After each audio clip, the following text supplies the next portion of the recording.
Hello and welcome to the final episode of Matthew's film series. It's gonna be a very emotional day, guys, because this is the last one of our series, and look at that, Jaws. And who directed Jaws? I'm so glad you asked. You guys, nobody probably asked. Before we start, we gotta load up the mugs. I'm gonna be fair for this one, we're gonna drink out of both of them. Uh-oh. I got some on my computer. There we go. Alright. Hold on, guys. Let me wipe the computer. That's not good. It's not good. Alright, we're gonna... Technical difficulties. We'll be right back.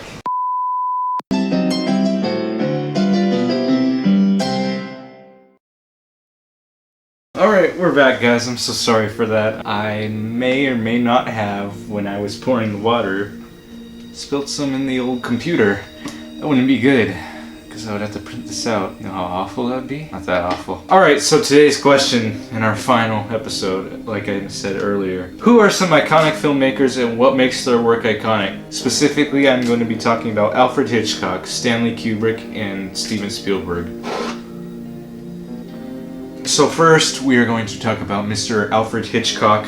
Now, if you do not know Alfred Hitchcock, I suggest you go check out some of his films. He directed Psycho, Vertigo, The Birds. That was not that good. Rear Window. I have only seen Psycho and The Birds. So Hitchcock is called the master of suspense, and the reason for this is because he's one of the very fine horror directors, or obviously suspenseful directors. So in Psycho, we never see Norman Bates' mom until the very end, and I'm not going to spoil it, but it's suspenseful. He is a very, very visual storyteller. His visuals are very iconic. For example, take a look at this shot in Vertigo. Now, if you'll notice in that shot, the man is very scared of heights. That's what it makes it feels like, because it makes it look like the room's getting longer, so you can tell he's very scared, and it's very visual. You'll also see that shot pop up in Jaws, and I will show that to you when we get to Spielberg, but we're on Hitchcock right now. Another thing is mise en scène. Let me see if I pronounced that right. Mise en scène. Mise en scène. Mise en scène. My apologies.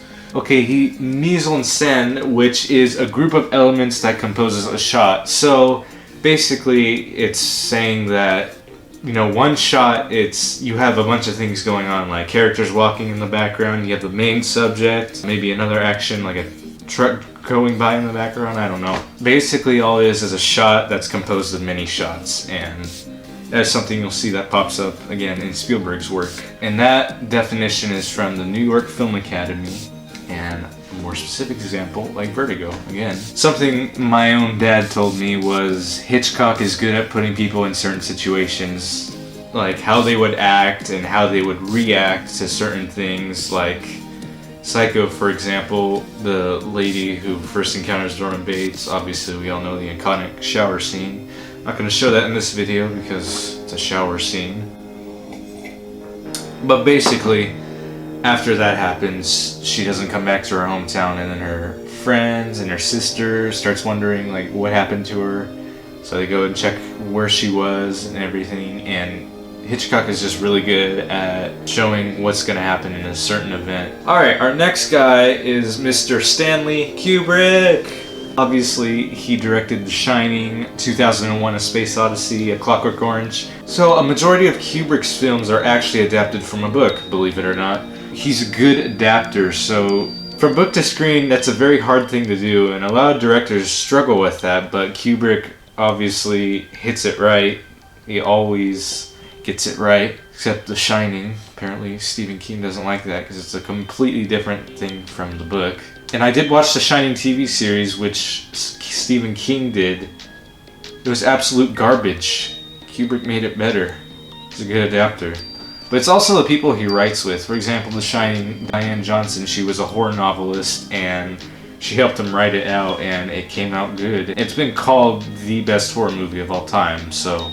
He started out as a photographer, so that's one thing. He knows what he wants things to look like. He wants to capture that in the camera as if you're looking at it. A lot of times photographers are really good at something that you see. A lot of times, let's say it's a bridge and then a mountain, what you want to do is you want to get the viewer's attention to the mountain, so you would put the bridge on one side of the picture so it's leading to the mountain. Dad taught me that too. Come at me.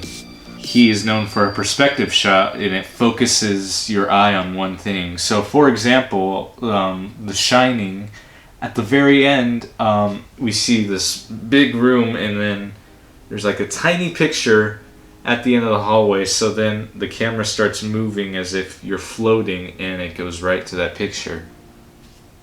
Right there, you know, I photoshopped my face on it.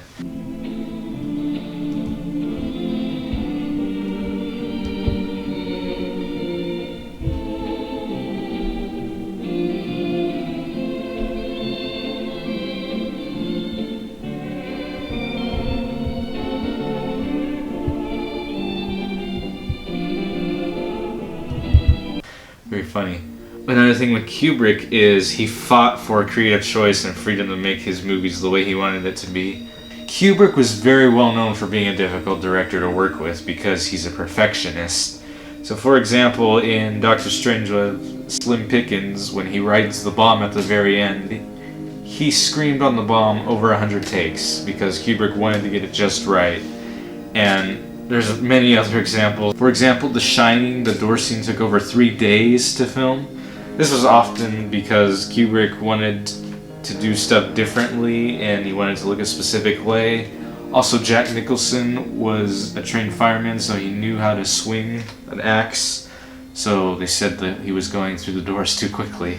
That's Stanley Kubrick in a nutshell, basically.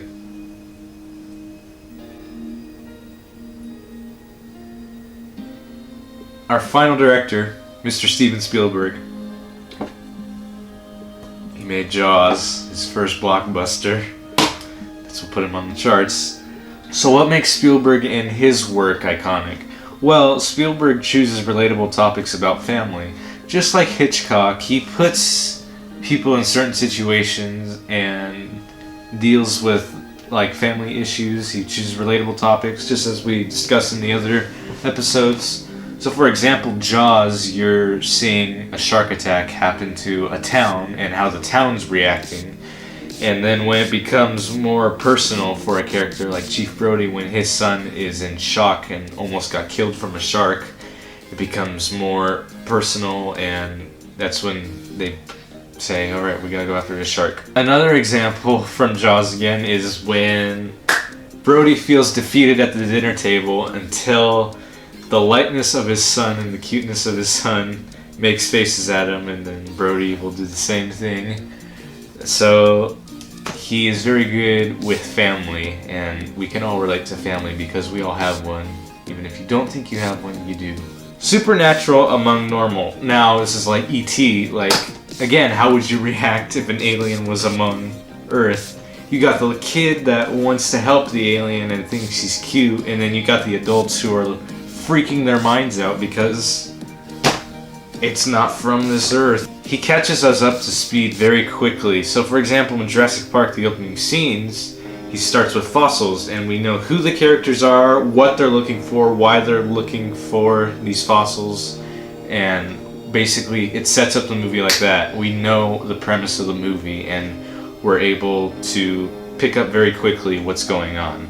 And again, just like Hitchcock, his cinematic one-shots are composed of many shots that keep things interesting with emotion. His shots are composed of multiple shots, so it's not just one thing going on. We see a bunch of stuff going on in the background. For example, in Jaws, when the reporter is telling us about the shark attacks and how the mayor is still having the beaches open for 4th of July, we see people going on in the background. We know what's going on, and we know nobody's in the water because they're scared, so we can pick up many things from one shot. Let's take Indiana Jones, for example. In The Last Crusade, when Henry Jones the First or something, Indiana Jones' dad, gets shot, we know it's very emotional for Indy, and we feel worried for Indy that he's not going to make it to get the Holy Grail, but we know that there's pressure on him, there's a bunch of Nazis around him that want the Grail, and yeah, we get that from one-shots. So basically, bunch of shots of those into one. With that being said, guys, that concludes Matty. I was gonna say Matty Yam. That's my YouTube channel. If you want to check it out, Matty Yam on YouTube. All content on the homepage, not on the videos tab, the homepage. But with that being said, this concludes Matthew's film series, and I'm gonna let you guys on a little secret. I filmed these all in one day. Just changed my shirt.